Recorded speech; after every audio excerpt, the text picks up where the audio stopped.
Addressing the topic of conspiracy theories, Dr. Bauer explains his modest position, suggesting that human stubbornness plays more of a role in perceived conspiracies than willful deception.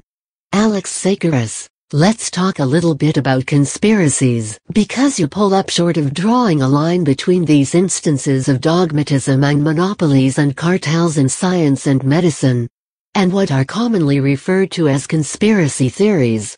In fact, you say knowledge monopolies are not willful conspiracies. Now that sounds nice and safe, but is that really the case?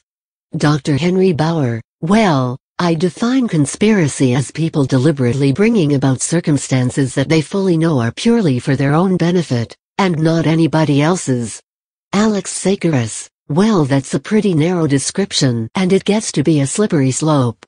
Let me tell you a story. One that I'm sure you're probably familiar with, but there's probably many listeners here who are not. In 1985, Monsanto purchased a little company called Searle & Company because they had a patent on aspartame. The little NutraSweet, the little blue thing, right? And the FDA had already banned aspartame because it was unsafe. But they went out, Monsanto and Searle, and they hired Donald Rumsfeld, former Secretary of State Donald Rumsfeld. There is no Building 7, what's Building 7? Donald Rumsfeld, that guy who vowed to call in his markers, those were his words, to get it approved. Now, what's the result of that?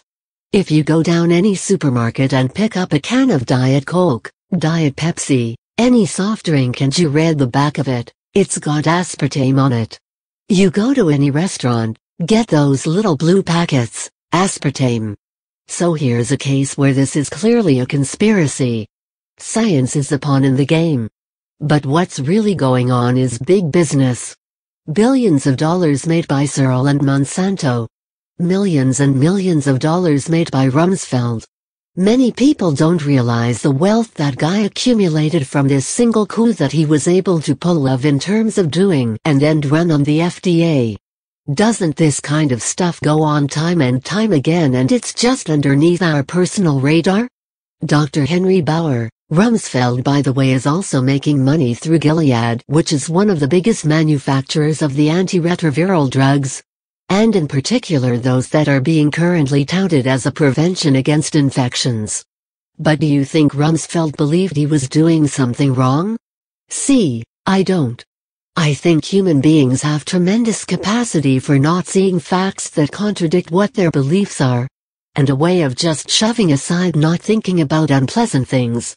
Here's a possible scenario. Somebody comes to Rumsfeld and says, look, aspartame has got a bad reputation, an undeservedly bad reputation.